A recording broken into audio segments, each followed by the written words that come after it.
Hi everyone, welcome to the Dataholics YouTube channel, and I am Akshat Agrawal, and I'm very happy to announce that now we are going to start a new playlist on data structures and algorithm using Python. See, so mostly my content on YouTube revolves around AI/ML, artificial intelligence and machine learning kind of things.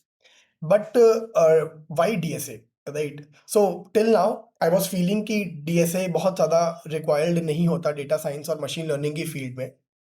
But after training a lot of students about Python, machine learning, then LangChain, building something, I realized one thing कि एक problem solving, logical understanding और या फिर आप कह सकते हो problem statement को समझना, उसको सॉल्व करना, उसके सॉल्यूशन के बारे में सोचना is very important, right? Now specially in the era of generative AI, we can get the codes from any kind of AI tool, like ChatGPT से, क्लॉड से आपको बहुत अच्छे अच्छे कोड्स मिल जाते हैं, राइट?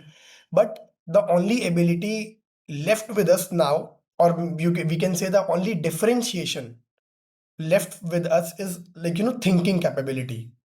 और मुझे लगता है कि DSA helps us to understand problem solving, DSA helps us to understand logical thinking, build our mind set like a problem solver, कि मेरे सामने कोई क्वेश्चन है, मेरे सामने कोई प्रॉब्लम स्टेटमेंट लिखा हुआ है, and how am I able to think about the problem, about the solution, what is my approach, right? और काफी सारे इंटरव्यूज में भी हम लोग ये चीज ऑब्जर्व करते हैं कि even if your answer is not 100% correct, but if your approach is right, if you are moving in the right direction, तो definitely it's a good impact, right? तो उसी सब चीज़ों को ध्यान में रखते हुए I am trying to start a new playlist about DSA, and I will try my best कि डीएसए में हर वो टॉपिक अच्छे से कवर करें along with practice, which is very much required for artificial intelligence और ये मशीन लर्निंग वाली फील्ड में, राइट? सो सी, डीएसए वैसे तो एक बहुत वास्ट, बहुत इन डेप्थ कॉन्सेप्ट है, स्पेशली फॉर सॉफ्टवेयर डेवलपर्स, और मतलब ये nothing need, I don't think it is needed to mention कि डीएसए का कितना बड़ा इम्पैक्ट है सॉफ्टवेयर डेवलपर्स की लाइफ में, राइट? मतलब जो अच्छे अच्छे पैकेजेस होते हैं, it's only because of DSA. But A I M L वाली फील्ड में जितना डीएसए रिक्वायर्ड होगा, I will try my best to cover in this playlist, है ना? और आज की वीडियो का जो टॉपिक हमारे सामने रहने वाला है वो ये सब है कि we will try to understand about introduction about DSA, what are algorithms, factors affecting an algorithm's performance, right? Then computational complexity, time complexity, and space complexity. Then what is big O notation and different order of growth. Then how do we calculate time complexity? Matlab, what are the steps through which we can calculate the time complexity of any program? And finally, we will do some practice problems, or we will solve some questions, and we will try to calculate the time complexity of those questions, right? Those code. So altogether, this is going to be our first video, and I hope आप लोगों को मजा आएगा, आप लोग बहुत कुछ सीख पाएंगे. बट बिफोर वी जंप, अगर आपने अभी तक हमारा चैनल सब्सक्राइब नहीं किया है, so please do subscribe the YouTube channel the Dataholics, and like this video, share this with your friends who might need to understand DSA, right? So I'll try my best to keep it short but effective, right? So let's start without wasting much of the time. सबसे पहला topic है, what is introduction, what is DSA actually, what is data structures and algorithm, right? So see, data structures and algorithm में तीन word आते हैं, right? सबसे पहला है data. So what is data? Data is nothing but information, right? हम लोग बहुत कुछ करते हैं डेली बेसिस पे, and each of our action generates some data. आप इंस्टाग्राम पे स्क्रॉल कर रहे हो, you like a reel, you share a reel, you comment on a reel, you go to LinkedIn, like a post, you posted something on LinkedIn, you posted something on YouTube, you watched the video on YouTube, you go to Netflix, watch a movie, watch a series. Anything and everything we do on internet generates some data, right? मतलब इससे simple शायद कोई definition नहीं होगी data के लिए. और दो तरीके का डेटा हमारे पास हो सकता है, एक तो रॉ डेटा होता है और एक इन्फॉर्मेशन होता है. Raw data is like which is messy, which is not very useful, not consumable, है ना? जो जो डाइजेस्टेबल नहीं है, जिससे कुछ निकल करके नहीं आ रहा. We can not generate some insights out of this data, right? What is information?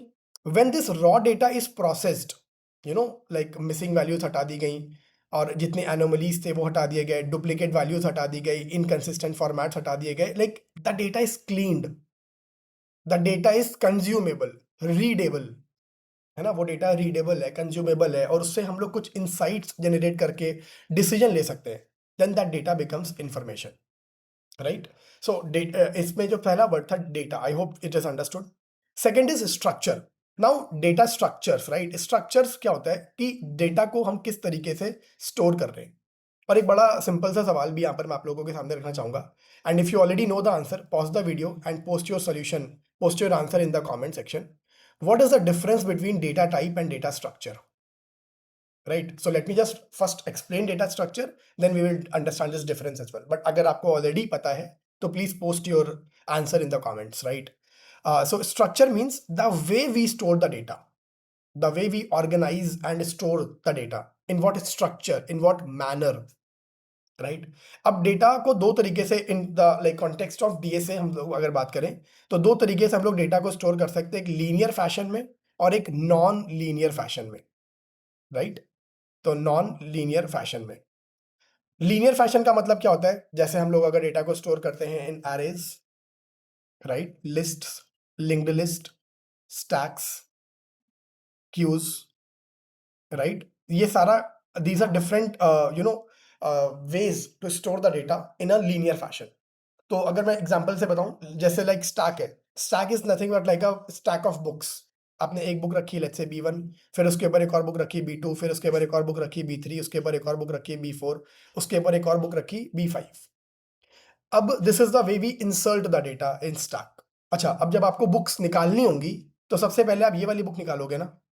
तो जो लास्ट में बुक आई थी, एल लास्ट इन, जो लास्ट में बुक आई थी, it will be first out. So stacks follow LIFO structure, right? So just an example of linear data structure. उसी तरीके से क्यूज है और लिंक्ड लिस्ट है. So queues follows first in first out. Queues का मतलब क्या होता है? Let's say you are like standing in the line, bank में पैसा डिपॉजिट करने के लिए आप एक लाइन में खड़े हो.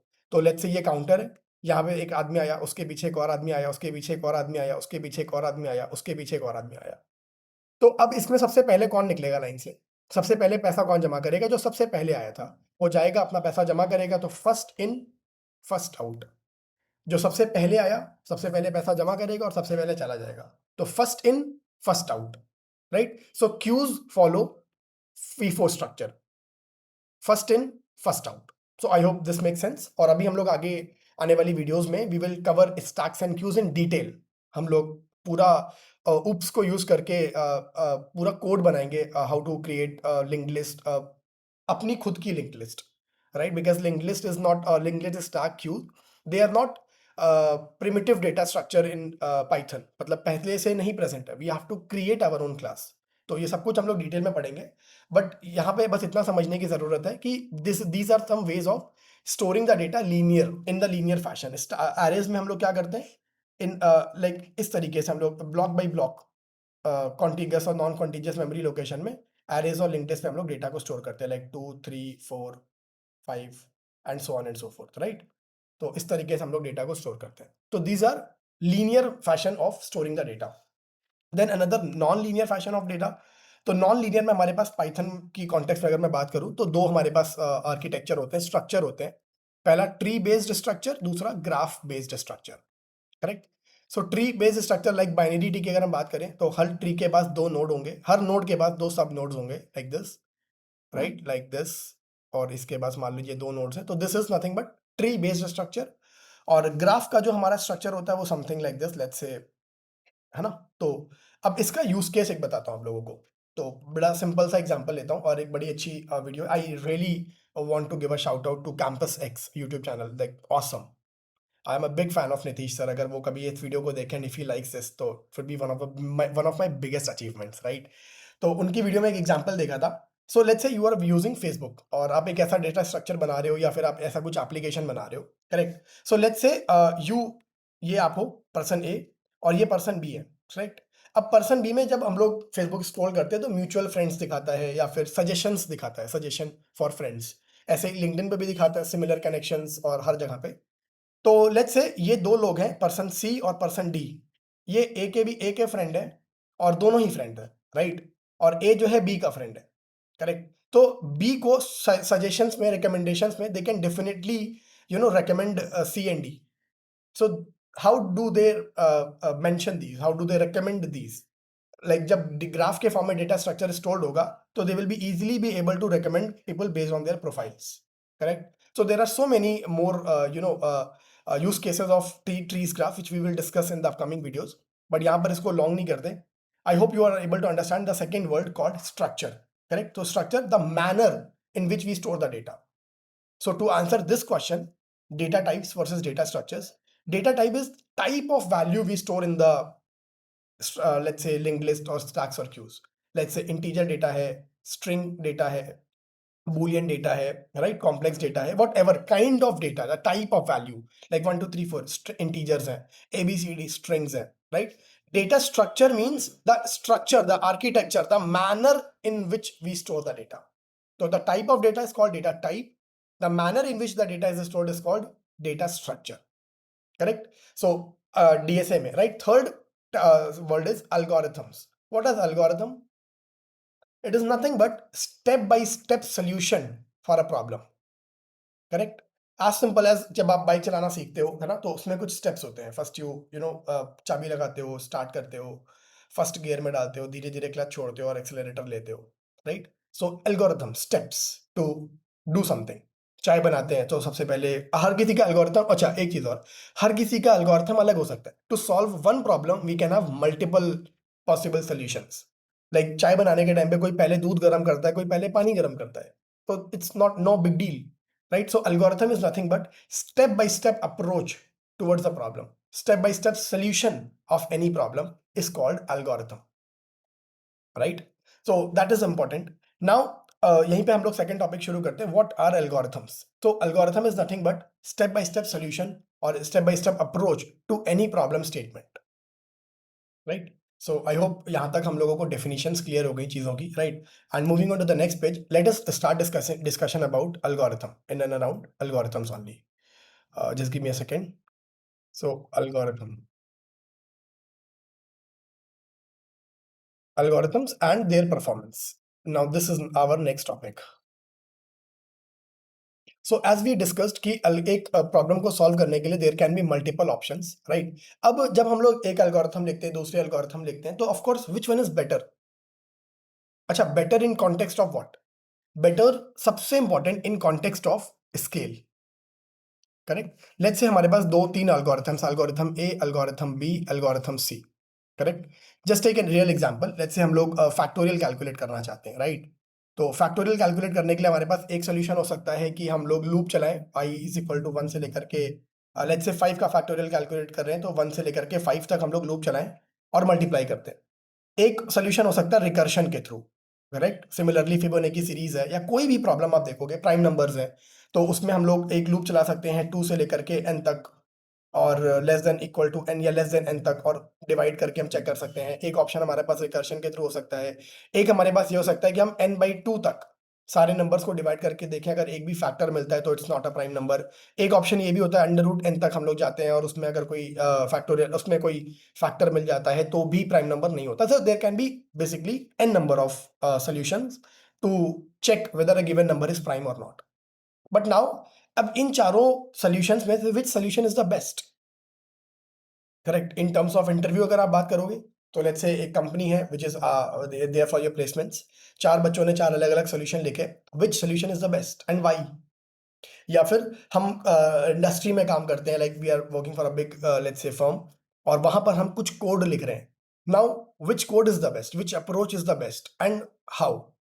सो to determine the performance of an algorithm हम लोग दो चीजें कैलकुलेट करते हैं, और which is very important to for that algorithm to work on scale.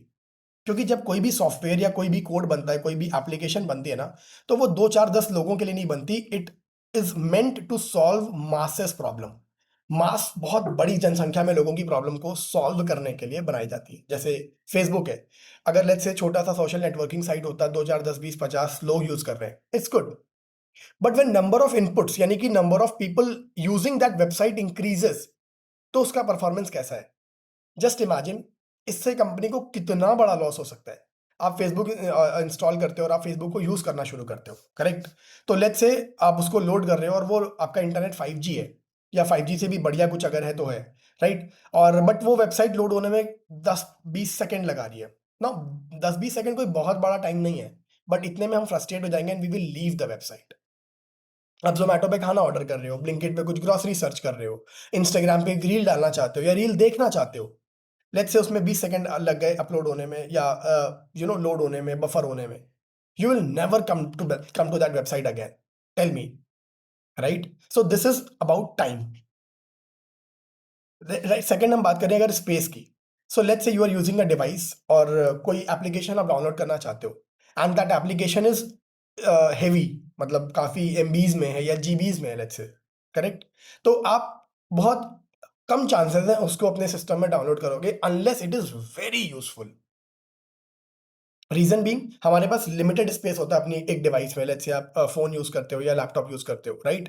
तो इसीलिए इसी की वजह से companies need to make sure कि जो भी उनकी एल्गोरिथम्स हैं, जो भी उनका कोड है, जो भी उनका एप्लीकेशन है, सॉफ्टवेयर है, या जो भी चीज़ है, उस वो स्पेस इफिशिएंट हो और टाइम इफिशिएंट हो। These are the two major parameters to जज the performance of any algorithm, any software. I hope that make sense, right. Example आप देखोगे, पहले एक फेसबुक आता था और एक फेसबुक लाइट आता था। लाइट वर्जन क्यों आता था? Because there were so many users जिनके पास बहुत कम स्पेस का फोन होता था, कम मेमोरी का फोन होता था, जिसकी वजह से company had to launch the light version of their application, और आई थिंक अभी भी चलता है as we are speaking, right. So time complexity and space complexity, these are the two major parameters to determine the performance of any algorithm, correct. तो time complexity और space complexity. Now first let us discuss about space complexity. Space complexity क्या होती है?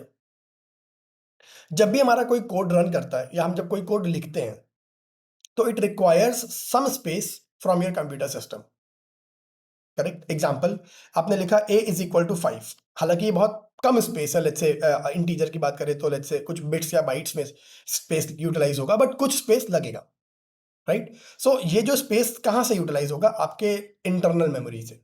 आपने एक list बनाई, आपने एक स्ट्रिंग बनाई, या फिर आपने कुछ भी ना, कोई भी डेटा स्ट्रक्चर बनाया, वो कहीं तो स्टोर होगा ना आपकी लोकल मेमोरी में, तो it will require some space.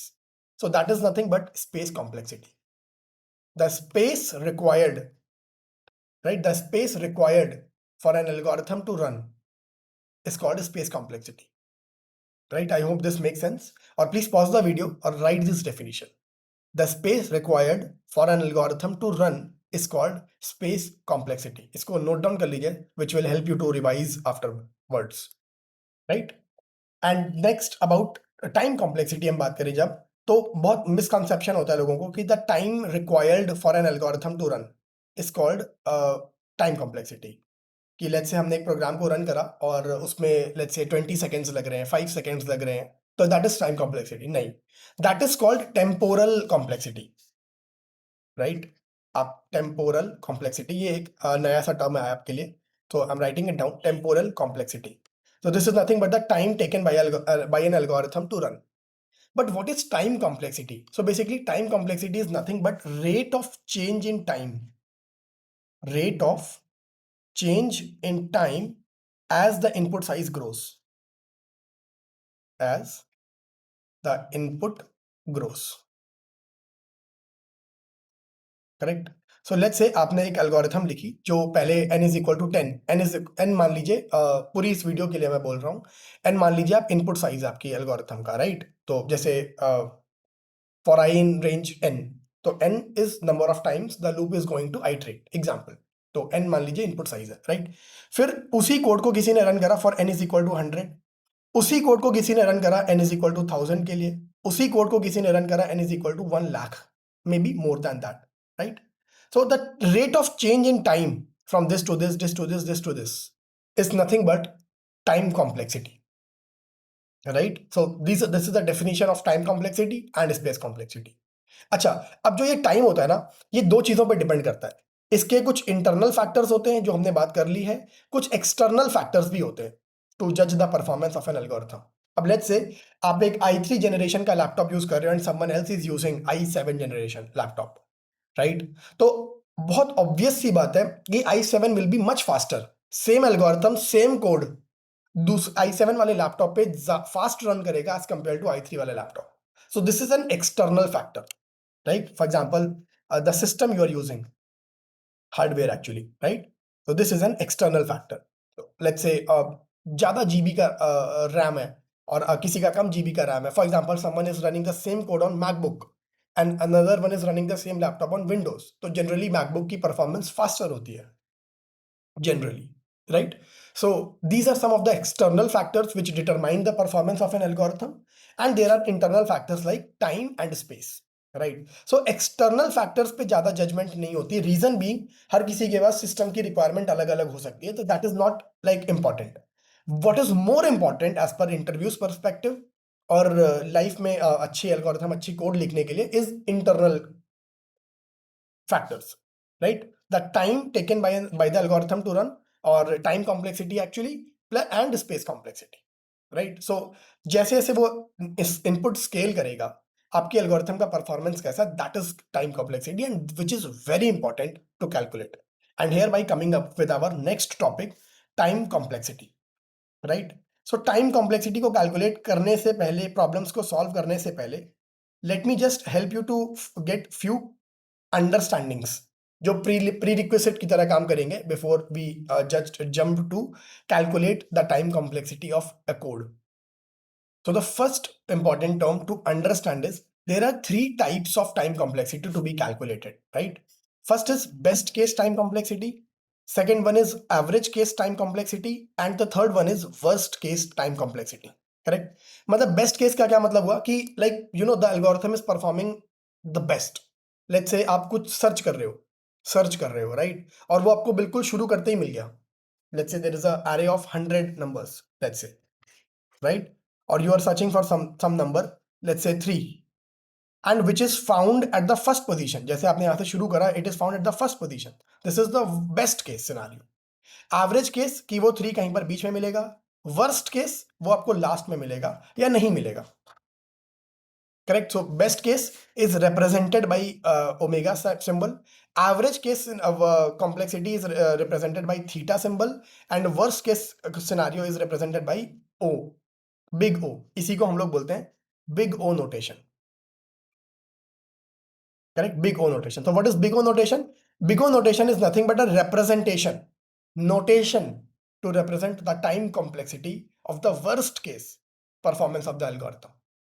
Correct? Big O, what is this? Big O notation is the representation of time complexity. Correct? Up now, in the real world scenarios, we are always prepared for the worst case. तो most of the time जब हम लोग time complexity calculate करेंगे ना, we will be looking for worst case time complexity, big O notation. Big O notation, worst case time complexity. क्योंकि अगर मुझे ये पता है ना, and I am prepared for this, तो एवरेज और वेस्ट केस इज गुड, वो मैनेज हो जाएगा.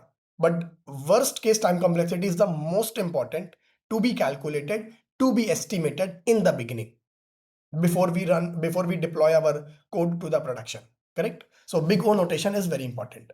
Now second thing is we always this is the first topic, prerequisite actually. Second is prerequisite is we always focus on the dominant term.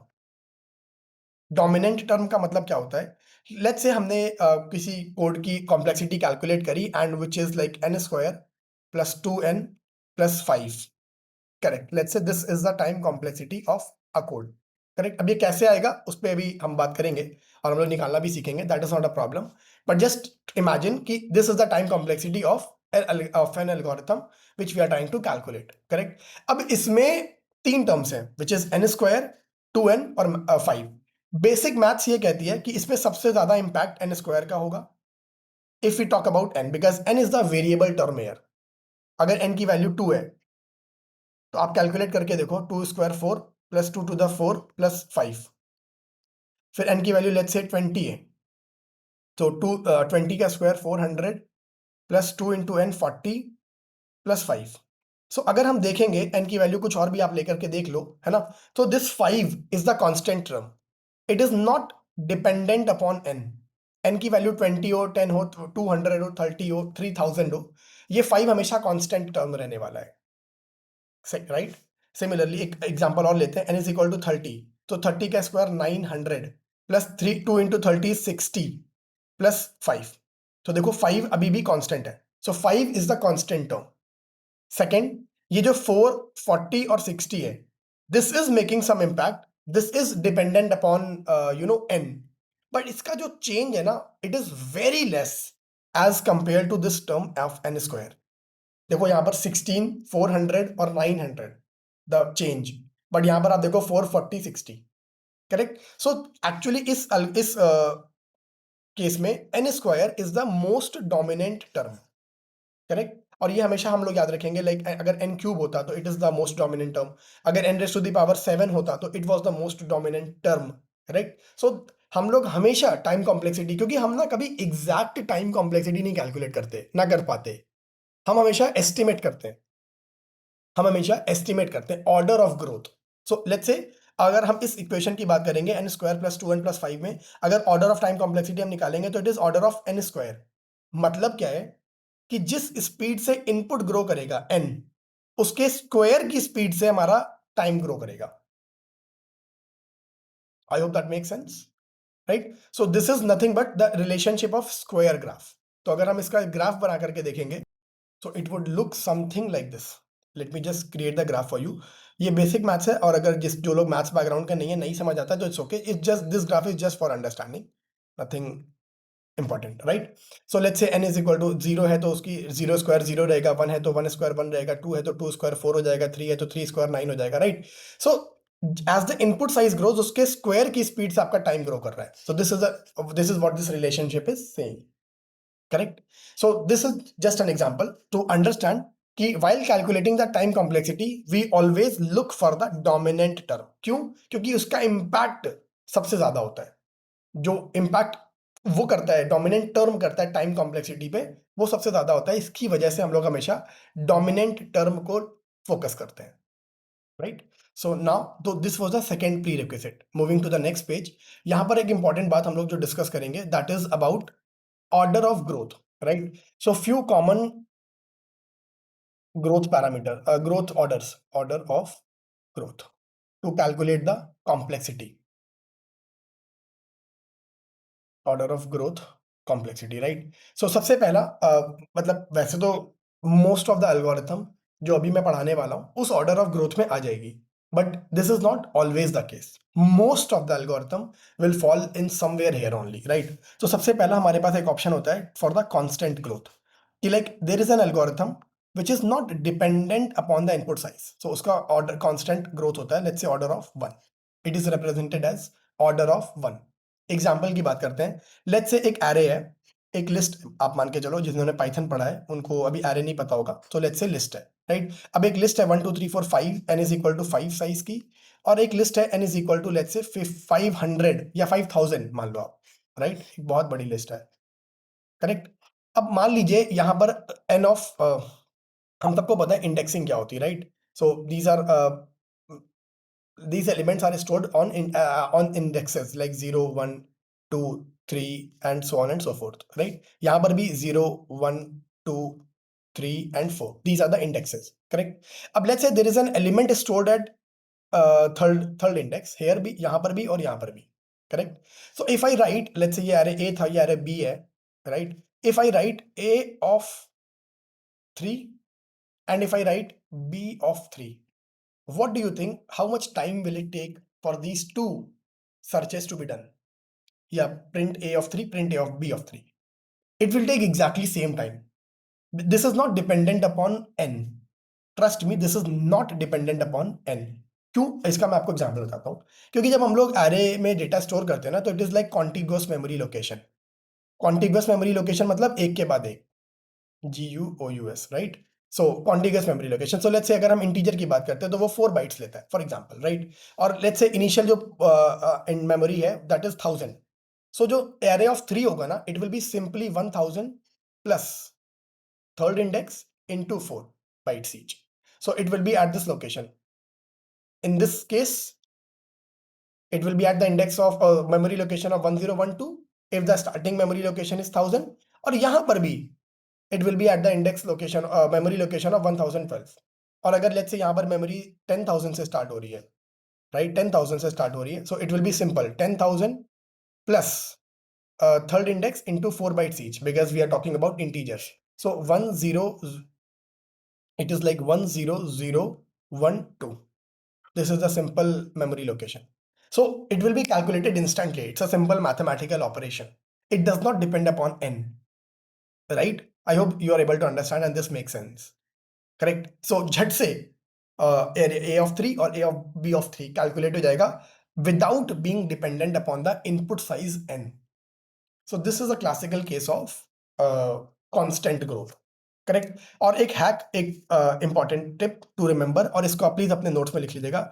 जब भी आप कोई code ऐसा देखो जिसमें कोई रिकर्शन ना हो, recursion like in which a function calls itself, या फिर जिसमें कोई लूप ना हो, सो मोस्ट ऑफ द केसेस जहां पर ऐसा देखा गया है विद माय एक्सपीरियंस और मैंने जितना प्रॉब्लम सॉल्व किया है, मोस्ट ऑफ द केसेस जहां पर रिकर्शन नहीं हो रहा है या कोई लूप यूज नहीं हो रहा है, द कॉम्प्लेक्सिटी इज कांस्टेंट।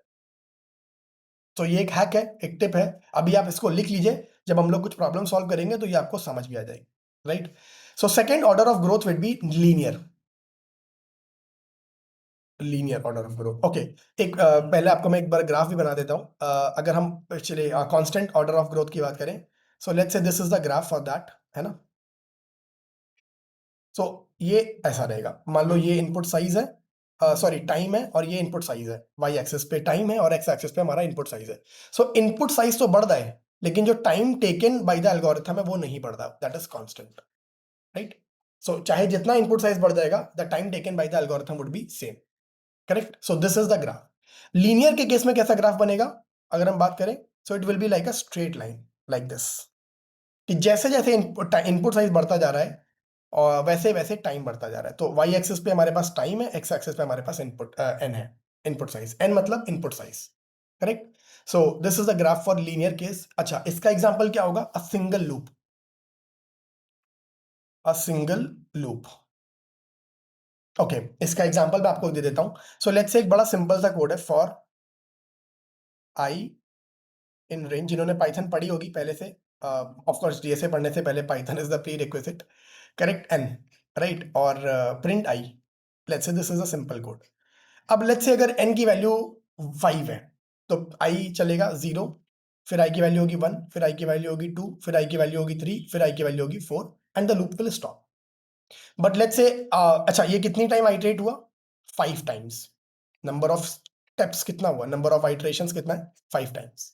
अच्छा, लेट्स से i की वैल्यू है 7, सॉरी n की वैल्यू है 7, तो ये लूप कितनी बार चलेगा? 0, फिर 1 होगा, फिर 2 होगा, फिर 3 होगा, फिर 4 होगा, फिर 5 होगा, फिर 6 होगा, and then the loop will stop. अगर आप ध्यान से देखोगे तो यहाँ पर 7 स्टेप्स है, 7 टाइम्स लूप रन कर रहा है। So what is this? अगर आप देखोगे ध्यान से तो number of iteration is very directly proportional to n, number of iterations और number of steps. So this is example of linear time complexity, correct? कि जब हम लोग कॉम्प्लेक्सिटी की बात कर रहे हैं, एक सिंगल फॉर लूप है या वाइल लूप है, तो आपका order of complexity will be linear, order of n. आप एग्जांपल भी देख लो, this is nothing but dry run, कि अगर 5 एन की वैल्यू है तो इट विल रन 5 टाइम्स, अगर 7 एन की वैल्यू है तो इट विल रन 7 टाइम्स। आप 70 करके देख लो, इट विल रन 70 टाइम्स। आप 7000 करके देख लो, it will run 7000 times, right? So I hope that makes sense कि number of iteration is very much directly proportional to input size.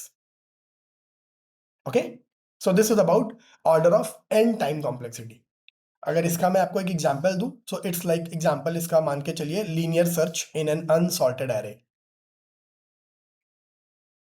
Linear search, जब हम लोग सर्चिंग और सॉर्टिंग एल्गोरिथम्स पढ़ेंगे तो ये और ज्यादा क्लियर होगा, या फिर अभी हम लोग जब प्रॉब्लम सॉल्व करेंगे तो linear search in an unsorted array, क्योंकि जब एरे सॉर्टेड होता है ना तो प्रॉब्लम्स अलग होती हैं। So unsorted array, so this is an example of this algorithm. और इसकी कभी आपको इक्वेशन कैसी दिखेगी? अगर लीनियर इक्वेशन मैथ्स में कैसे दिखते थे? y is equal to 5x या 5x प्लस 3, है ना? कुछ भी कांस्टेंट टर्म एडेड है यहाँ पे, या कुछ भी ऐसा हो सकता है, राइट? 2x, मतलब जब मैक्सिमम पावर ऑफ x या इनपुट साइज की इज 1 या 2n raise to the power 1, so maximum power of the input size is 1. So this is nothing but an example of equation of linear complexity, correct? Next, moving forward, हमारे पास जो third order of complexity है, that is n square. Third is order of n square, इसको हम लोग quadratic complexity भी बोल सकते हैं, और इसी के तरीके से आप समझ लीजिए ऑर्डर ऑफ एन क्यूब भी हो सकता है, तो क्यूबिक कॉम्प्लेक्सिटी भी हो सकती है, क्वाड्रेटिक कॉम्प्लेक्सिटी भी हो सकती है। इसका ग्राफ हम ऑलरेडी देख चुके हैं, समथिंग लाइक दिस, है ना। इसका मतलब क्या होता है कि जिस स्पीड से इनपुट बढ़ रहा है, एन बढ़ रहा है, उसकी डबल स्पीड से या स्क्वायर की स्पीड से टाइम बढ़ रहा है। This is the relation between time and input size. इसका एक एग्जांपल होता है nested loop. Nested loop, correct, और we will see the example as well. अगर आप जैसे ऐसा कुछ लिखते हो तो for I in range let's say 5, और फिर कोलन लगा करके आपने इसके अंदर एक और लूप लिखा for j in range, okay let me just hide myself for a bit, right, for j in range 5 print i comma j. अब now do the dry run और आप इसको समझोगे कैसे, कितनी बार ये लूप एग्जीक्यूट होगा। देखो, पहली बार आई की वैल्यू यहां पर अगर हम लेके चले और जे की वैल्यू यहां पर लेके चले, आई की वैल्यू पहली बार ही 0 होगी, तो फिर जे की वैल्यू कहां से शुरू होगी, 0, फिर आई की वैल्यू 0 रहेगी नेक्स्ट टाइम पे। देखो ना, आई की वैल्यू यहां से 0 शुरू हुई, नीचे गया लूप, आई की जे की वैल्यू 0 से शुरू हुई, फिर आई और जे प्रिंट हुआ, यानी कि प्रिंट हुआ 0 0, फिर ऊपर गया यहां पर, जे की नेक्स्ट वैल्यू क्या होगी 1, सो क्या प्रिंट होगा 0 1, फिर ऊपर गया, जे की नेक्स्ट वैल्यू क्या होगी 1 2, सो क्या प्रिंट होगा 0 2, सो 0 2, फिर जे की नेक्स्ट वैल्यू क्या होगी 3, आई की वैल्यू सेम ही है 0 4, जे की नेक्स्ट वैल्यू 4, फिर जे की नेक्स्ट वैल्यू होगी 5 which is out of this range. तो बस 0 4 प्रिंट होने के बाद the internal loop will break, फिर वो ऊपर जाएगा मेन लूप के पास, यहाँ पे आई के पास, आई की नेक्स्ट वैल्यू क्या हो जाएगी 1, फिर जे की वैल्यू 0, फिर आई की वैल्यू 1, जे की वैल्यू 1, आई की वैल्यू 1, जे की वैल्यू 2, आई की वैल्यू 1, जे की वैल्यू 3, एंड आई की वैल्यू 1, जे की वैल्यू 4, राइट। फिर लूप ब्रेक हो जाएगा 2 0 2 1, इस तरीके से आप देखोगे तो this loop, this whole code will have 25 iterations. जिन लोगों को समझ आ गया बढ़िया, नहीं समझ आया तो let me give you a hack. आपने क्या करना है, आपने सिंपली इस वेबसाइट पे जाना है pythontutor.com पे, करेक्ट। सो यहाँ पर हम लोग कोई भी पाइथन का कोड लिखते हैं तो उसके एग्जीक्यूशन को हम लोग अच्छे से विजुलाइज कर सकते हैं। तो मैं अगर यहाँ पर वही कोड लिख देता हूँ, for I in range 5 colon for j in range 5, right, colon print i comma space दे दो ताकि अच्छे से समझ आ पाए, और j bracket close, next, visualize execution, let's see now, एक एक करके देखते हैं। अभी लूप रेड लाइन से शुरू हो रहा है, नेक्स्ट, तो पहली बारी आई की वैल्यू 0 हुई, नेक्स्ट करेंगे जे की वैल्यू 0 होगी, तो आई और जे प्रिंट हो जाएगा 0 0, देखो ये प्रिंट हो गया फर्स्ट आइट्रेशन। नेक्स्ट करेंगे, आई की वैल्यू तो 0 ही रहेगी लेकिन जे की वैल्यू 1 हो जाएगी, तो ये प्रिंट हो जाएगा 0 1, सेकेंड आइट्रेशन। फिर लूप ऊपर गया जे के पास, जे की नेक्स्ट वैल्यू हो जाएगी 2, तो 0 2 प्रिंट हो जाएगा, आई की वैल्यू अभी सेम ही है। नेक्स्ट आई की वैल्यू, जे की वैल्यू 3 हो जाएगी, सो 0 3 प्रिंट हो जाएगा। नेक्स्ट 0 4, जे की वैल्यू हो जाएगी 4। अब इस टाइम के बाद जे की नेक्स्ट वैल्यू हो जाएगी 5 which is out of this range, which is out of this range.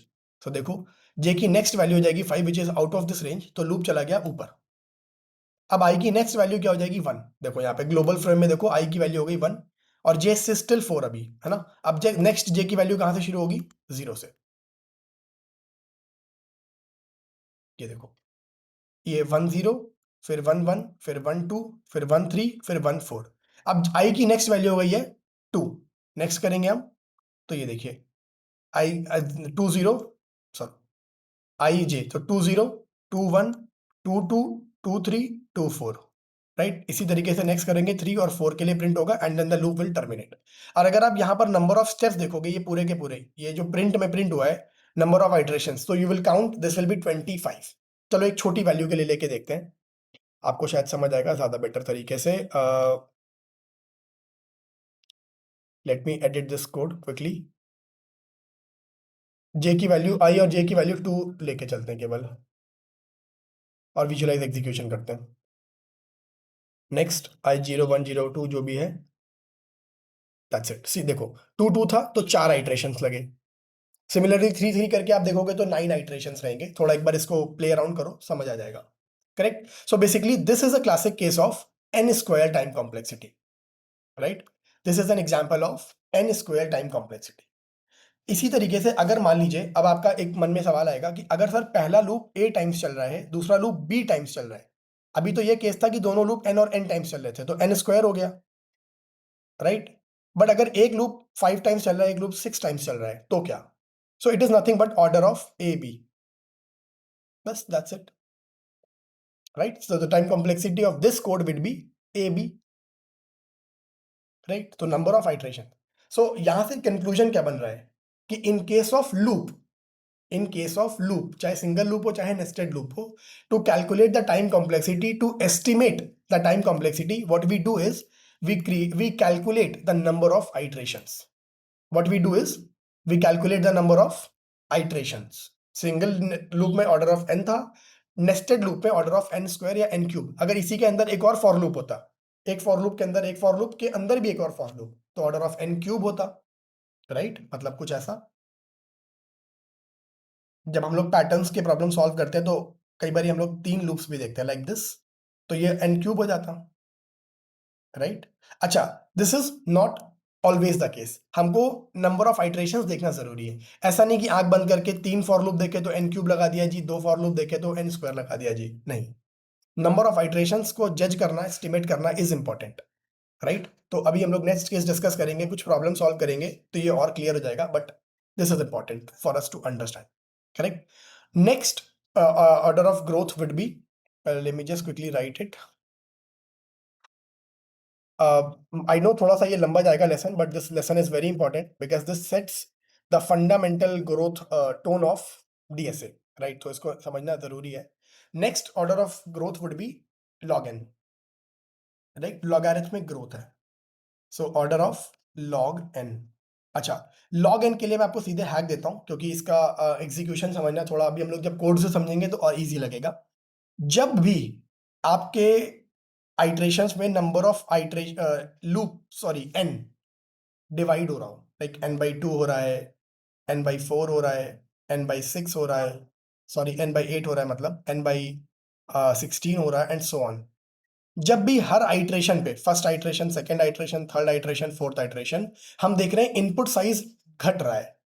Input size जरूरी नहीं कि by 2 हो रहा है, लाइक n/3 हो रहा है, फिर नेक्स्ट आइट्रेशन में n/9 हो रहा है, फिर नेक्स्ट आइट्रेशन में n/9 3 27 हो रहा है, फोर्थ आइट्रेशन में n/81 हो रहा है, मतलब हर आइट्रेशन में इनपुट साइज घटता जा रहा है। So this is nothing but a case of logarithmic complexity.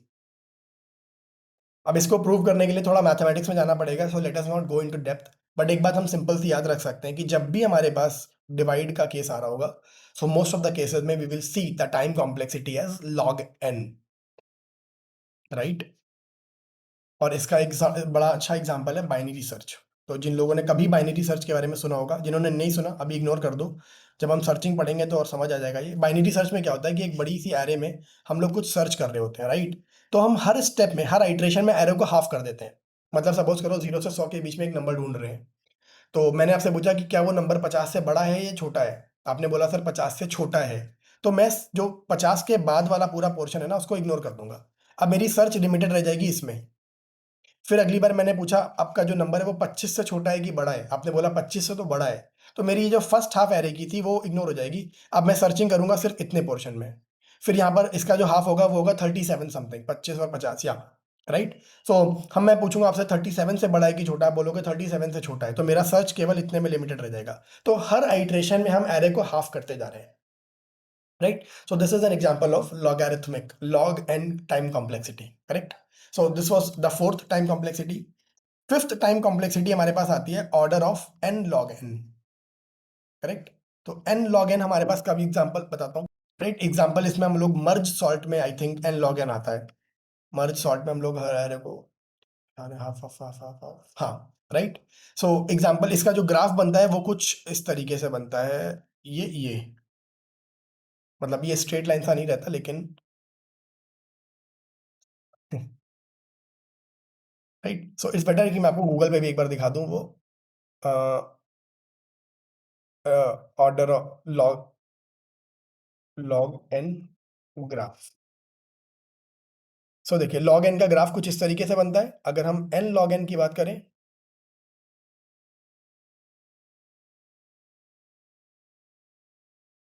N log N का ग्राफ कुछ इस तरीके से बनेगा, राइट? मतलब you should see the full image of a graph like this, ये वाला एन लॉग एन का ग्राफ कुछ इस तरीके से बनता है, correct?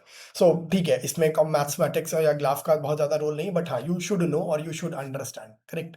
So this was an example of, इसका एग्जाम्पल है merge sort, right? Merge sort is a classic example of order of n log n complexity. और लास्ट हमारे पास जो कॉम्प्लेक्सिटी आती है, which is the worst complexity, मतलब ये ना ही हो तो बढ़िया है, that is exponential. Exponential time complexity, for example 2 raise to the power n, 5 raise to the power n, e raise to the power n, कुछ भी ऐसा, तो it will be the worst time complexity. और इसका एक example है मेरे अपने एक्सपीरियंस के हिसाब से, recursive approach of Fibonacci series, उसमें जो टाइम कॉम्प्लेक्सिटी आती है that is approximately 1.71 to the power n। It is worst. क्यों?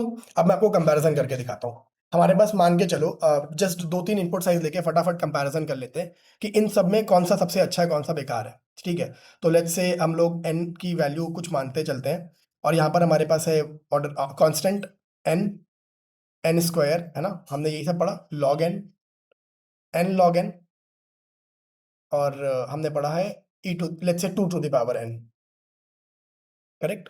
अब लेट्स से n की वैल्यू 10 है पहला, तो कांस्टेंट तो वही रहेगा, n में हमारे पास 10 आ जाएगा, n स्क्वायर मतलब 100 हो जाएगा। लॉग ऑफ n अगर बेस 10 है, लॉग ऑफ n अगर बेस 10 है, अच्छा बेस कैसे डिसाइड होता है? तो लेट्स से जैसे मैंने आपको बताया हाफ हो रहा है, अगर हर आइट्रेशन में इनपुट साइज हाफ हो रहा है तो लॉग बेस 2 होगा। अगर हर आइट्रेशन में n/3 हो रहा है तो लॉग बेस 3 होगा। हर आइट्रेशन में 10 से मतलब 10 टाइम्स डिवाइड हो रहा है तो लॉग बेस 10 होगा। सिंप्लिसिटी के लिए अभी मान के चलते हैं लॉग बेस 10 है यहाँ पे, तो लॉग 10 1 हो जाएगा। n log n कितना हो जाएगा? 10, और 2 रेज टू द पावर 10 कितना हो जाएगा? 1024। क्लियरली यहाँ से समझ आ रहा है कि 2 to the power n is the biggest value, मतलब कि इसकी टाइम कॉम्प्लेक्सिटी सबसे ज्यादा है। अच्छा, अब n को 100 करके देखो, n को 100 करके देखो, तो कांस्टेंट में तो 1 ही रहेगा। जब लीनियर कॉम्प्लेक्सिटी तो 100, स्क्वायर में टाइम कॉम्प्लेक्सिटी है तो 10,000, which is a big number. Log 100 2 हो जाएगा, एन लॉग एन कितना हो जाएगा? लॉग लॉग 100 2 हो जाएगा, और एन 100 200 हो जाएगा। बट एक बार सोच के देखो, 2 टू दी पावर 100 कितना बड़ा नंबर होगा। सो क्लियरली हमको समझ आ रहा है कि दिस इज द वर्स्ट। सो सबसे बढ़िया क्या है? कांस्टेंट, बट कांस्टेंट हमेशा मिलता नहीं है, करेक्ट? तो log of n is very good. उसके बाद हमारे पास हम लोग देखें एन लॉग एन आता है, राइट? और उसके बाद हम लोग देखेंगे तो एन स्क्वायर आता है। उसके बाद अगर कहीं जाकर के आप देखोगे तो it would come 2 raise to the power n. अच्छा, इसके बीच में एन पहले आ जाएगा शायद, है ना? क्योंकि एन की वैल्यू उससे छोटी है, बट हाँ। सो समझ आ रहा है कि लॉग एन अगर हमको किसी कोड की कॉम्प्लेक्सिटी मिलती है तो it is good, very good, right? Binary search example मैंने आपको दिया था। और जब हमको एक्सपोनेंशियल टाइम कॉम्प्लेक्सिटी मिलती है तो इट इज वर्स्ट, मतलब अगर वो ना ही मिले तो बढ़िया है, करेक्ट? तो अब इंटरव्यू में मान लीजिए हमने 2 कोड लिखा, या मैंने एक कोड लिखा, मेरे फ्रेंड ने एक और कोड लिखा। मेरे कोड की कॉम्प्लेक्सिटी है 2 raise to the power n, और मेरे फ्रेंड के कोड की कॉम्प्लेक्सिटी है log n। हालांकि दोनों कोड सेम आउटपुट दे रहे हैं, दोनों कोड प्रॉब्लम को सॉल्व कर रहे हैं, बट अगर किसी एक को सेलेक्ट करना है तो company will select the person, my friend actually, जिसने log n कॉम्प्लेक्सिटी का कोड लिखा होगा। बिकॉज जब उस कंपनी को उस कोड को प्रोडक्शन में डिप्लॉय करना होगा और स्केल पे लोग उसको यूज करेंगे, तो उसका code will have better time complexity, will have better performance than my code।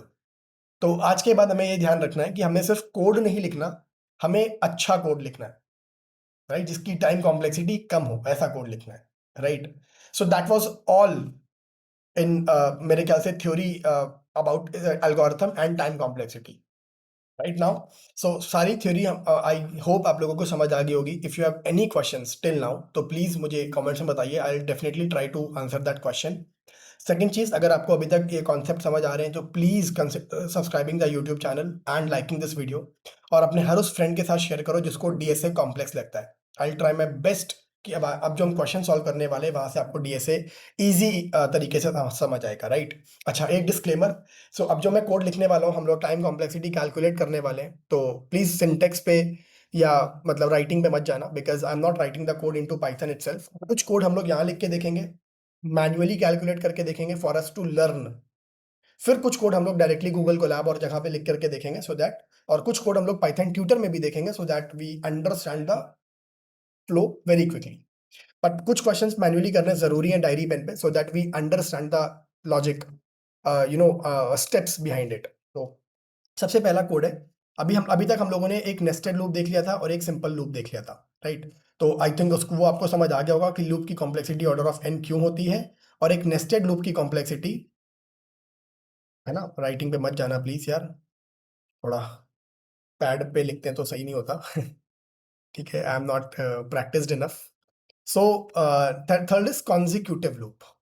Consecutive loop, consecutive loop का क्या मतलब होता है? जैसे देखो, दो फॉर लूप है लेकिन दोनों एक दूसरे से इंडिपेंडेंट है, दोनों नेस्टेड फॉर्म में नहीं लिखे। एग्जाम्पल, चलो एक ठीक है, मान लो एक लिस्ट है, L is equal to 1 2 3 4 5। Okay, let me do one thing, एक काम करते हैं, इस कोड को ना यहाँ लिखते हैं, सॉरी पाइथन में लिखते हैं गूगल कोलैब में, फिर यहाँ कॉपी पेस्ट कर लेंगे, तो कोड भी समझ आ जाएगा, सिंटेक्स भी ठीक रहेगा और बेटर अंडरस्टैंडिंग रहेगी। ओके, सो यहाँ पर हम we are in Google Colab, और ये नोटबुक मैं उसमें क्या बोलते हैं डिस्क्रिप्शन में भी डाल दूंगा so that you get the code to practice at home. ठीक है, मान लो ये हमारे पास एक लिस्ट है 1 2 34 56 वट एवर इट इज। ठीक है, zooming it a bit, right, okay, correct. अब यहाँ पर हमारे पास let's say some is equal to 0 एक है और एक प्रोडक्ट इज इक्वल टू 1 है। अब यहाँ पे प्लीज मुझसे पाइथन का वो मत पूछना, क्योंकि we have already covered Python playlist. अगर अभी तक आपने पाइथन नहीं पढ़ा है so go to my channel, वहाँ पर आपको एक पाइथन फॉर डेटा साइंस की प्लेलिस्ट मिल जाएगी। प्लीज फटाफट वो टॉपिक्स कवर करके तब आप यहाँ पर आइए, क्योंकि वो ज्यादा इंपॉर्टेंट है, वो प्रीलिमिनरी इंपॉर्टेंस है, right? So for I in L, sum is equal to sum plus i, है ना? तो we are just adding all the numbers of the list, and in another loop for i, let's say चलो j in L, prod is equal to prod multiplied by i. ठीक है, तो ये चीजें हैं, और मैं फाइनली लूप के बाहर आकर के प्रिंट सम और प्रिंट prod। देखो, ये एक सिंपल सा कोड है जिसमें हम लोग 88 और 7776 आ रही है। ठीक है, और यहाँ पर इसको मैं फटाक से स्क्रीनशॉट ले लेता हूँ, and let me just take it, copy this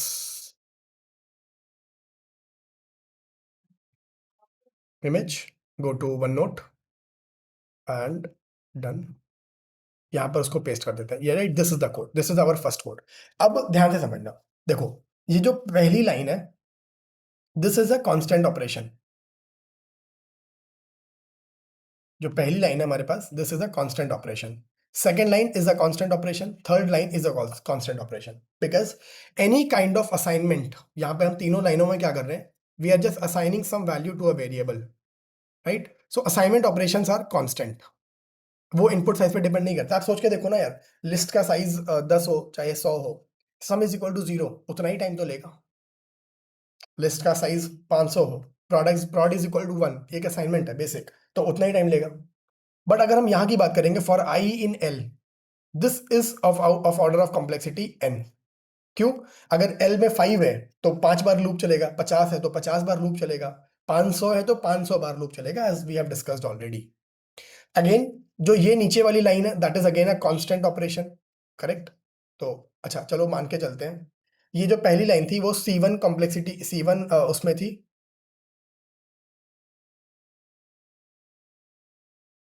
white ले लेता हूं, ये मान के चलो C1 कॉम्प्लेक्सिटी में था, C2 सॉरी कांस्टेंट था, ये C3 टाइम ले रहा है, ये वाला तो ऑर्डर ऑफ एन टाइम ले ही रहा है ड्यू टू रीजन हमें पता है, ये वाला मान के चलो C4 टाइम ले रहा है, फिर ये वाला जो लूप है ये ऑर्डर ऑफ एन फिर से लेगा।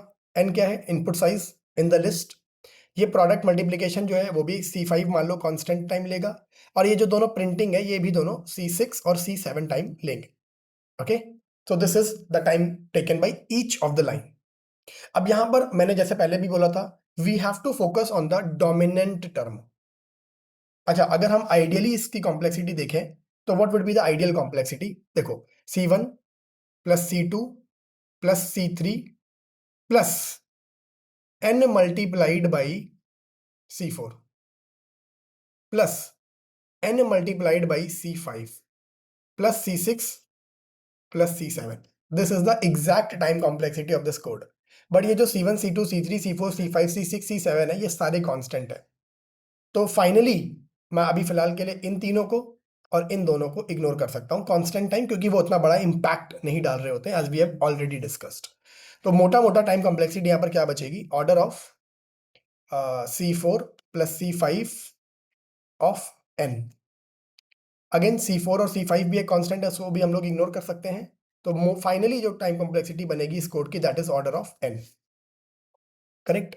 तो हमें यहां पर एक बात समझ आ रही है, एक कॉन्सिक्यूटिव लूप में और एक नेस्टेड लूप में फर्क क्या है. दो फॉर लूप वहां पर भी थे, दो फॉर लूप यहां पर भी है, बट यहां पर ये दोनों फॉर लूप आपस में इंडिपेंडेंट है, जिसकी वजह से इसका टाइम कॉम्प्लेक्सिटी n और इसका टाइम कॉम्प्लेक्सिटी n. तो मान लो n plus n which is 2n, और 2 एक कांस्टेंट है तो उसको इग्नोर कर सकते हैं, तो order of n. This is the final complexity of this code. अगर यही नेस्टेड लूप होता तो it would have been order of n square, but अभी नेस्टेड लूप नहीं है, so we will not consider that. So to avoid any confusion, this is the final time complexity of this particular code. अगर इसमें कोई भी doubt हो तो please ask. कोई भी सवाल हो, कोई भी प्रॉब्लम आ रही हो, नहीं समझ आ रहा हो, तो please put in the comment section. Correct. So एक यहाँ से हमारे पास और एक लॉजिक बन के आता है, एक समरी बनकर आती है रफली, कि कॉन्सिक्यूटिव लूप में it is order of n. Right. What is n? n is the number of length, और actually length of the list, या number of iterations of the loop. Correct. So loop हो गया, nested loop हो गया, consecutive loop हो गया. अच्छा, अब एक एग्जांपल और लेके चलते हैं, एक नया कोड लिखता हूं मैं आपके लिए पहले. राइट. अब एक लेट्स से ये कोड है हमारे पास, राइट. तो अब इसका मैं अगर स्क्रीनशॉट लेके आपको वहां पर दिखाऊं वन नोट में, फिर एक पे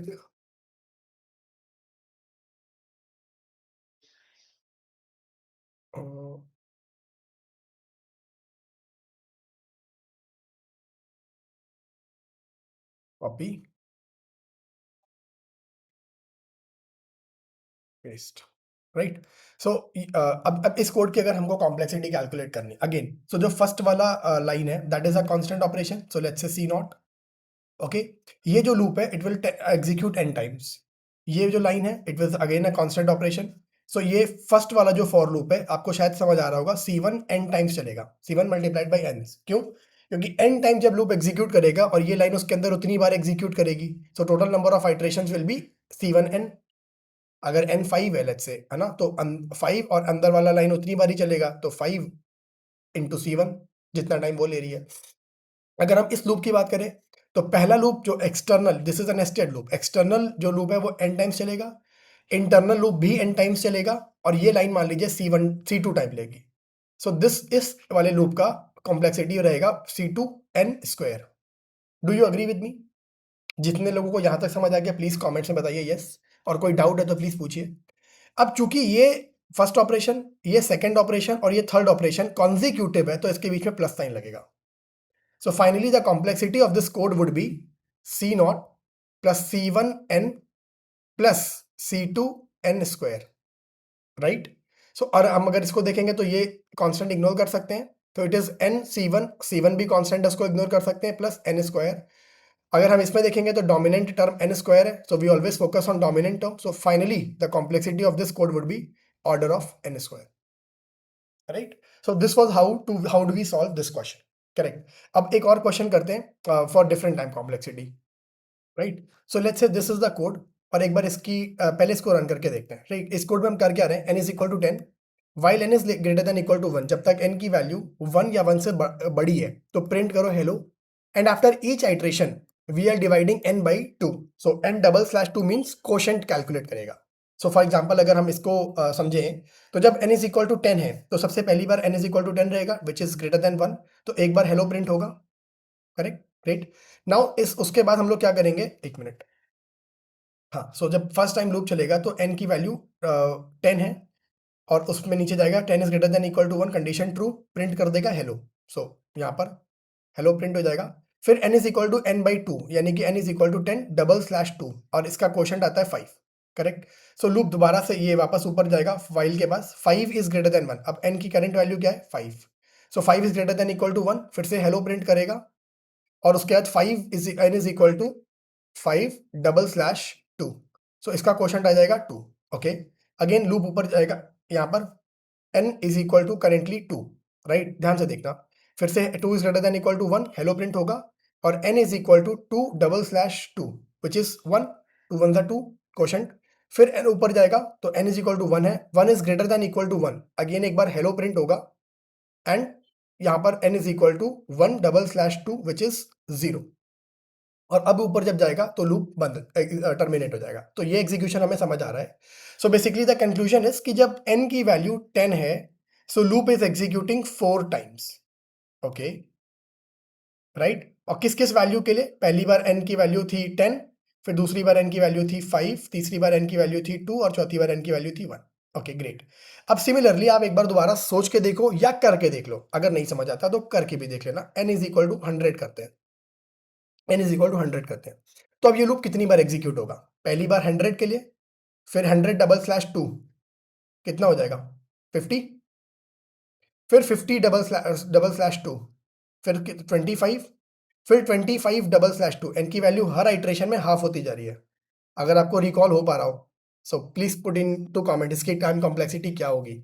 हर आइट्रेशन में n की वैल्यू हाफ हो रही है, राइट? सो 12, और फिर इस आइट्रेशन में 12 डबल स्लैश 2 विच इज 6, फिर नेक्स्ट आइट्रेशन में 6 डबल स्लैश 2 विच इज 3, फिर 3 double slash 2 which is 1, and 1 double slash 2 is 0। सो इतनी बार लूप चलेगा, 0 के लिए तो चलेगा नहीं क्योंकि not equal greater than equal to 1। So 1 2 3 4 5 6 and 7, right? So यहाँ पर जो लूप चल n इज इक्वल टू 100 के लिए लूप जो चलेगा दैट इज 7 टाइम्स, 100 के लिए, फिर 50 के लिए 25 12 6 3, या सिमिलरली अगर आप देखोगे n इज इक्वल टू 1000 के लिए, तो यू विल सी लूप लगभग चलेगा 1000, 500, 500 के बाद 250 3, फिर 125 4, फिर 64 5, 62, करेक्ट, 31 15 7 3 2 1, ओके, सो 1 2 3 4 5 6 7 8 9 10, लगभग लगभग 10 टाइम्स, करेक्ट? सो अगर आप ध्यान से देखोगे तो इनपुट यहाँ पर 10x हो रहा है, 10 इंटू 100, 100 इंटू 1000, बट जो नंबर ऑफ आइट्रेशन है वो प्लस हो रहे हैं, 4 प्लस 3 7, 7 प्लस 3 10। इसी तरीके से जब n इज इक्वल टू 10,000 रहेगा, सो इनपुट 10x हुआ, और नंबर ऑफ आइट्रेशंस अगर आप देखोगे तो विच वुड बी 10 प्लस 3 13, 13 या 14 आइट्रेशंस में ये कोड एग्जीक्यूट होगा। सो basically the point is input size 10x हो रहा है, और टाइम्स ऐड हो रहा है। So this is the case of log. तो एक तरीका तो ये है कि जब इनपुट 10x हो रहा हो और टाइम एडिटिव हो रहा हो, मतलब ये मल्टीप्लिकेटिव उसमें जब बढ़ रहा है और ये एडिटिव रेंज में बढ़ रहा है टाइम, है ना? तो this is the case of log. एक और तरीका है जो मैंने आपको पहले भी दिया था, हर आइट्रेशन में यहां पर आप देखो ध्यान से, इनपुट साइज हर आइट्रेशन में इनपुट साइज हाफ हो रहा है, चाहे n डबल स्लैश 2 हो रहा है, 3 होता या 10 होता या कुछ भी होता। So this is the example of log n base 2, right? So इस कोड की कॉम्प्लेक्सिटी क्या बनेगी? Log n base 2। क्यों? क्योंकि हर आइट्रेशन में 2 डिवाइड बाई 2 हो रहा है, राइट? सो हर आइट्रेशन में जब इनपुट साइज घट रहा होता है, डिवाइड हो रहा होता है, तो this is an example of logarithmic time complexity, correct? So I hope आप लोगों को ये एग्जांपल समझ आ गया होगा। This is very easy example of logarithmic complexity, correct? So अब आगे बढ़ते हैं नेक्स्ट क्वेश्चन की तरफ, राइट? अब ये एक और एग्जांपल है इसकी टाइम कॉम्प्लेक्सिटी कैलकुलेट करते हैं। अगर हमने ये और इसका नेक्स्ट क्वेश्चन कर लिया तो काफी हद तक हमें अंडरस्टैंडिंग हो जाएगी। उसके बाद the only thing which is left would be कि आप थोड़ी और क्वेश्चंस की प्रैक्टिस करो, तो you will be able to understand बहुत अच्छे तरीके से टाइम कॉम्प्लेक्सिटी कैलकुलेट कैसे करते हैं किसी कोड की, राइट? तो अब इस कोड में क्या करना है, देखो n इज इक्वल टू 1000 है, अगेन ये हमारे लिए कॉन्स्टेंट ऑपरेशन है। चलो इसको करते हैं साथ में सॉल्व, कोई दिक्कत नहीं है ना? So it's a constant operation, कोई दिक्कत नहीं है, मान लो c नॉट टाइम लेगा। फिर for i in range 1 n plus 1, अब कोई लूप 0 से n तक चल रहा है या मान के चलो 1 से n प्लस n तक चल रहा है, बात एक ही है, नंबर ऑफ आइट्रेशंस n रहेंगे। तो जो पहला वाला लूप रहेगा इसकी टाइम कॉम्प्लेक्सिटी रहेगी n। तो अब j इज इक्वल टू 1 एक सिंपल असाइनमेंट है, तो मान लो c1 while j is less than equal to 1, comparison है, कोई दिक्कत की बात नहीं है। प्रिंट i कॉमा j, इसकी भी कांस्टेंट रहेगी टाइम कॉम्प्लेक्सिटी c2, बट यहां पर अगर आप ध्यान से देखोगे j is equal to j multiplied by 2। तो हर आइट्रेशन पे, मतलब जब j is less than equal to 1 n, मान लो ये लूप जितनी बार भी चलेगा, 5 बार चला, 10 बार चला, राइट? हर आइट्रेशन में जे की वैल्यू डबल हो रही है। तो एक केस अभी तक हमने देखा कि हर आइट्रेशन पे एन डिवाइड हो रहा था। अब हम यहां पर क्या देख रहे हैं, हर आइट्रेशन पे जे वो डबल हो रहा है। J is equal to j multiplied by 2। तो अब चलो एक एग्जांपल लेते हैं। एन इज इक्वल टू 1000 है। ओके, पहले 10 के लिए लेके चलते हैं। N is equal to 10। So for I in range 1 to 10, i की जो वैल्यू रहेगी वो 1 से लेकर के 10 तक, यानी कि 1 2 3 4 5 6 7 8 9 10 तक चलेगी। 10 11 तक एक्चुअली रेंज, सॉरी, ये रेंज 11 तक है ना, तो 1 से 10 तक चलेगा 10 टाइम्स। गुड, कोई दिक्कत नहीं है, n टाइम्स चलेगा ये। Second, j is equal to 1। अब j is less than equal to 1 n, so j की पहली वैल्यू है 1 और j should be always less than equal to n, but हर आइट्रेशन पे j की वैल्यू डबल हो रही है। So 1 into 2, second time j की वैल्यू रहेगी 2। सो थर्ड आइट्रेशन में 2 इंटू 2 4, फोर्थ आइट्रेशन में 4 इंटू 2 8, एंड फिफ्थ आइट्रेशन में 8 इंटू 2 16 हो जाएगी, which is this loop will become false. तो j की वैल्यू 1 2 4 और 8, मतलब 4 बार।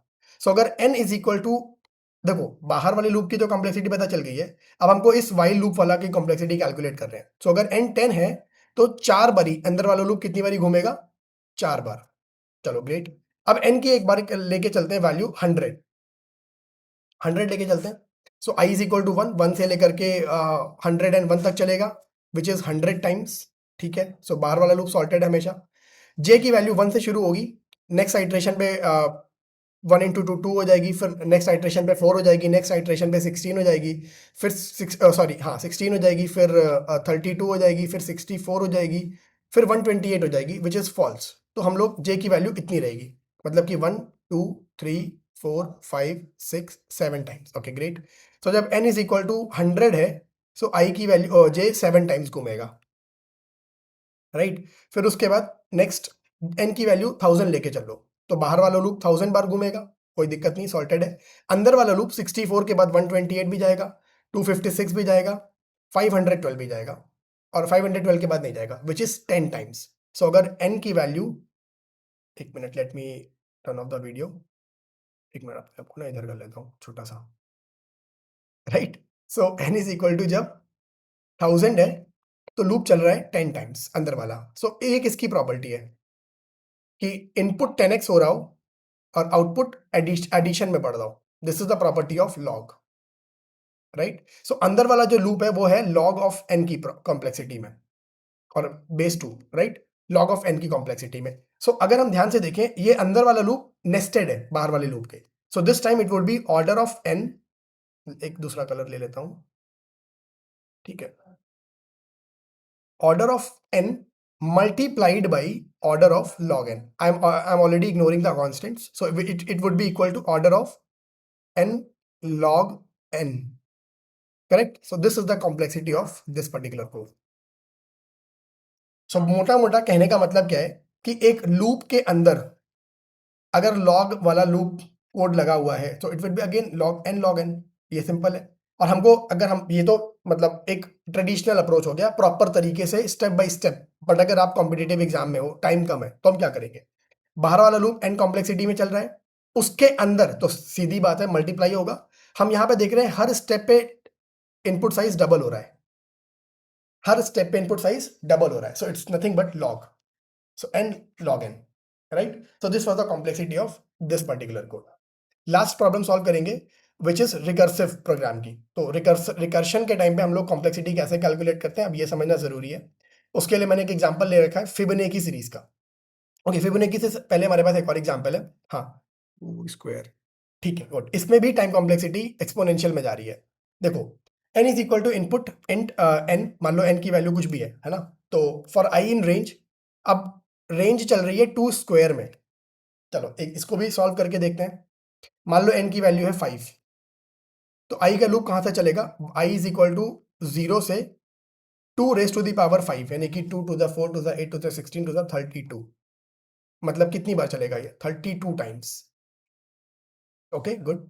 i की वैल्यू मान लो 4 है, n की वैल्यू सॉरी 4 है, तो लूप कितनी बार चलेगा, 16 टाइम्स। चेक कर लो ना, 2 i in range 0 to 2 raise to the power n, यानी कि 0 to 2 raise to the power n, यानी कि 2 रेज टू द पावर 4, यहां पर 0 to 2 raise to the power 5, n की वैल्यू 7 मान लो या 6 मान लो, तो 2 raise to the power 6 times चलेगा। n की वैल्यू 7 मान लो, तो 2 raise to the power 7 times चलेगा। तो सीधे सीधे पता चल रहा है कि इस कोड की complexity order of 2 raise to the power n है, क्योंकि n की वैल्यू के हिसाब से आप देखो ना, नंबर ऑफ आइट्रेशंस कितने हैं। 5 में 2 रेज टू द पावर 5 है, 4 में 2 रेज टू द पावर 4 है, 6 में 2 रेज टू द पावर 6 है, 7 में 2 रेज टू द पावर 7 है।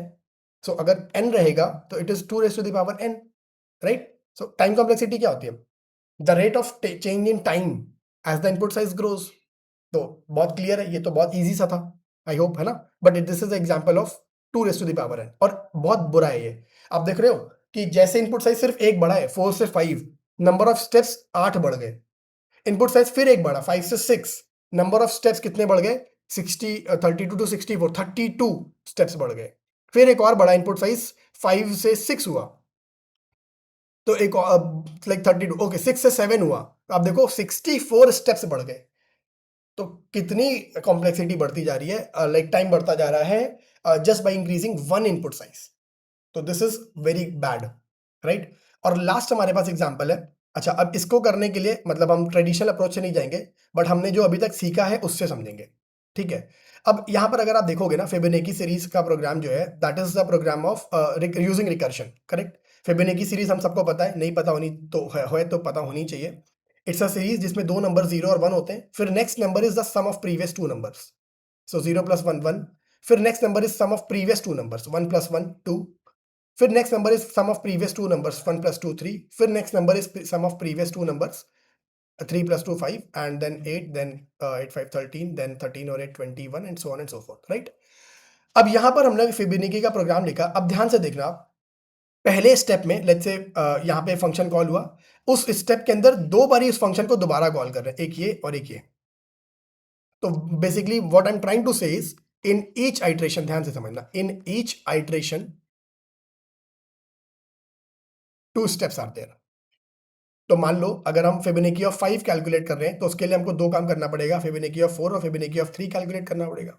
देखो कोड देखो, फिबोनाची ऑफ n-1 n-2, तो 5 के लिए n-1 4 और n-2 3, 4 के लिए 3 और 2 कैलकुलेट करना पड़ेगा, 3 के लिए 2 और 1 कैलकुलेट करना पड़ेगा। मतलब एक फिबोनाची कैलकुलेट करने जा रहा हूं तो उसके लिए मुझे दो अलग अलग चीजों का फिबोनाची कैलकुलेट करना पड़ता है। यहाँ पर एक फिबोनाची कैलकुलेट करने जा रहा हूं तो दो अलग अलग फिबोनाची कैलकुलेट करना पड़ता है। ओके, आगे बढ़ते हैं। अब मान लो 4 का फिबोनाची, 3 का फिबोनाची कैलकुलेट करना है, फिर से 2 और 1 दो का करना पड़ेगा, राइट। 2 और 1 का करना पड़ेगा, 2 का करने जा रहे हैं तो 1 और 0 का करना पड़ेगा, राइट। तो हर स्टेप पे दो काम करना पड़ता है, हर स्टेप पे दो काम करना पड़ता है, again 2 to the power n। सोचो ना, अब यहां पर थोड़ा सा सोचना भी पड़ेगा, क्योंकि हर बार आपके पास इतना टाइम नहीं होगा, या फिर हर बार आपको एक क्लियर पैटर्न विजिबल नहीं होगा। सो यहां पर थोड़ा सा हमें इंट्यूशन लगाना पड़ेगा। इंट्यूशन क्या कह रहा है कि मैं एक बार ये काम करने के लिए जाता हूं, मुझे दुगना काम करना पड़ता है, फिर मैं उस काम को करने जाता हूँ, फिर दुगना काम करना पड़ता है, फिर इस काम को करने के लिए दुगना काम करना पड़ा, तो इस काम को करने के लिए दो काम और पेंडिंग हो गए।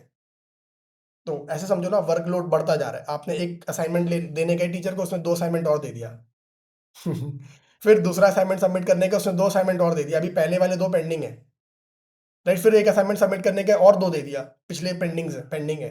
तो कॉम्प्लेक्सिटी कैसे बढ़ती है? 2 raise to the power n में।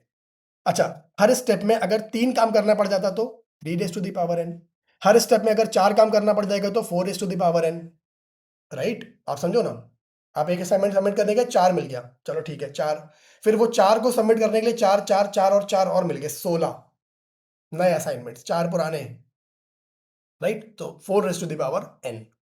थर्ड सबमिशन करने गए तो 16 इंटू 4, आपको 64 असाइनमेंट्स मिल गए, which is nothing but 4 raise to the power 3। तो 4 raise to the power n complexity है, करेक्ट। समझो बात को, इसको, है ना। आपने मतलब कितना समझा दूं इसको मैं, लाइक फर्स्ट असाइनमेंट सबमिट करने गए, ठीक है कोई दिक्कत नहीं है, सेकंड असाइनमेंट सबमिट करने के दो असाइनमेंट और मिल गया, तो टोटल 4 असाइनमेंट्स, हाँ, है ना। थर्ड असाइनमेंट सबमिट करने गए, उसमें से 2 raise to the power 3 8 total assignments, fourth में 2 raise to the power 4 16 assignment, and so on and so forth. तो यही काम तो यहाँ पर हो रहा है। एक बारी आपने फिबोनाची को कॉल करा, इसने दो बारी और कॉल कर लिया, फिर आप n-1 सॉल्व करने गए तो उसने दो कॉल और मार दी, n-2 की और n-3 की, फिर n-2 को करने गए तो उसने दो कॉलें और मार दी, n-3 की और n-4 की, फिर यहाँ पर भी 2 कॉलें और मार दी, यहाँ पर फिर 2 कॉलें और मार दी, यहाँ पर फिर 2 कॉल्स और मार दी। तो हर बार फिबोनाची कैलकुलेट करने के लिए 2 नए कॉल्स लग रहे। तो it is nothing but 2 raised to the power n, right? So that was an example of 2 raised to the power n of complexity, right? I hope यहाँ तक आप लोगों को समझ आ रहा होगा, right? तो हमने सारे एग्जांपल्स देख लिए। टू रिवाइज, इस लेक्चर में हम लोगों ने क्या-क्या सीखा है। कोई भी डाउट होगा तो please put it in the comment section. हमने सबसे पहले समझा डीएसए का एक्चुअली मतलब क्या होता है, डेटा क्या होता है, स्ट्रक्चर क्या होता है, एल्गोरिथम्स क्या होता है। एल्गोरिथम की परफॉर्मेंस को कैलकुलेट करने के लिए we calculate time and space complexity. Time complexity में हमने मेजरली 6 तरीके के ऑपरेशंस देखे। कांस्टेंट ऑपरेशन, है ना, order of growth, linear order of growth, है ना, क्यूबिक और क्वाड्रेटिक ऑर्डर ऑफ ग्रोथ, फिर लॉगैरिथमिक ऑर्डर ऑफ ग्रोथ, फिर हमने देखा एन लॉग एन, है ना, कि लॉग हो रहा है लेकिन एक लूप के अंदर हो रहा है, और फिर हमने देखा था टू एक्सपोनेंशियल ग्रोथ, राइट। और हर किसी का हमने एक एग्जांपल देख लिया। इसमें हम लोग सीधे अगर कुछ फेच कर रहे हैं, लीनियर सर्च, क्वाड्रेटिक में हम लोग ने देखा नेस्टेड लूप, और इसमें लीनियर कॉम्प्लेक्सिटी में सिंगल लूप भी होता है। लॉग वाला हम लोग जब देखते हैं जब इनपुट साइज हर आइट्रेशन में ब्रेक हो रहा हो। N log n, input size हर आइट्रेशन में ब्रेक हो रहा बट वो काम एक लूप में हो रहा हो, तो n log n. 2 raise to the power n, जब कोई भी कोड आपको ऐसा देखिए जहां पर हर आइट्रेशन में नंबर ऑफ स्टेप्स डबल होते जा रहे हैं, number of steps, number of value नहीं कह रहा हूं मैं, एन की वैल्यू नहीं कह रहा हूं, नंबर ऑफ टास्क हर आइट्रेशन में बढ़ते जा रहे हैं, डबल ट्रिपल, तो 2 raise to the power n, 3 raise to the power n, correct. So that was all for this video. I hope आप लोगों को मजा आया होगा और कुछ सिंपल तरीके से आप लोगों ने डीएसए को बिगिन कर लिया, है ना। और अगर आपको ये वीडियो समझ आई है तो like thank to yourself, be grateful to your mind and body कि इतना कॉम्प्लेक्स टॉपिक आपको आसानी से समझ आ पाया, राइट। सो अगर आपको ये कॉन्सेप्ट समझ आ गया, आपको ये वीडियो अच्छी लगी, तो please like this video, share it to your friends and एक कमेंट जरूर देके जाइएगा, how do you like this video. और कोई भी डाउट है तो please put it in the comment section. और अगर अभी तक आप लोगों ने डेटा हॉलिक्स को सब्सक्राइब नहीं करा, तो please subscribe to the YouTube channel the Data Holics. ये कोड मैं आप लोगों को डिस्क्रिप्शन में दे दूंगा, है ना। तो please connect with me on LinkedIn, Instagram, और यूट्यूब चैनल को सब्सक्राइब करिए। Stay updated, so let's learn and grow together, right? So that's all for this video. Thank you so much.